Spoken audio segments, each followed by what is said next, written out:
Yung matinding daloy po ng pagpasok ng kuryente, yung unang bukas, yung unang bugso o yung tinatawag na surge ng kuryente, yung unang daloy, napakalakas po nun. Imagine niyo pagbukas na ganyan magpapasukan po yung malakas na kuryente sa ating mga appliances, masisira nga po yun. Pero binibigyang daan po ng generator ng ATS yung malakas na daloy, pararaanin mo na po niya yun. Kaya meron pong 10 seconds na ibinibigay bago po niya i-start na automatic. Ganyan po ka-safe ang Allen na generator. Ito po yung generator na may ATS o automatic transfer switch. Kagaya po ngayon, mga kadiskarte, ide-demo ko po sa inyo ang tungkulin or ginagampanan ng ATS. Ang ATS po, iyan po ay automatikong aandar once na nag-cut ang kuryente or nag-brown out para po walang interruption yung kuryente po ninyo. Pero pagka nag-brown out, ito naman po, aandar yung ating generator. Pakita ko po sa inyo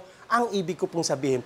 Biglang magba-brown out, aandar po yung generator po natin ng segundo. Ayun. Kita niyo po? So, umandar po siya, mga kadiskarte, yan, may kuryente na po.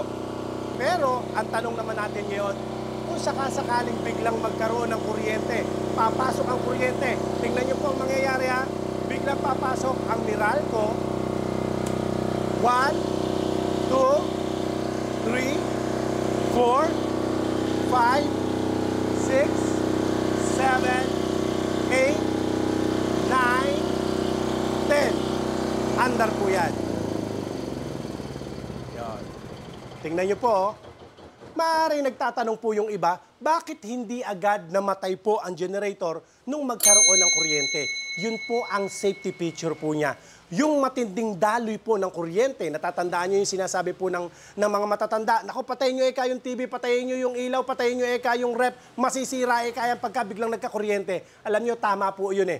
Yung matinding daloy po ng pagpasok ng kuryente, yung unang bukas, yung unang bugso o yung tinatawag na surge ng kuryente, yung unang daloy, napakalakas po nun. Imagine niyo pagbukas na ganyan magpapasukan po yung malakas na kuryente sa ating mga appliances, masisira nga po yun. Pero binibigyang daan po ng generator ng ATS yung malakas na daloy, pararaanin mo na po niya yun. Kaya meron pong 10 seconds na ibinibigay bago po niya i-start na automatic. Napansin niyo po, ganyan po ka-safe ang Allen na generator.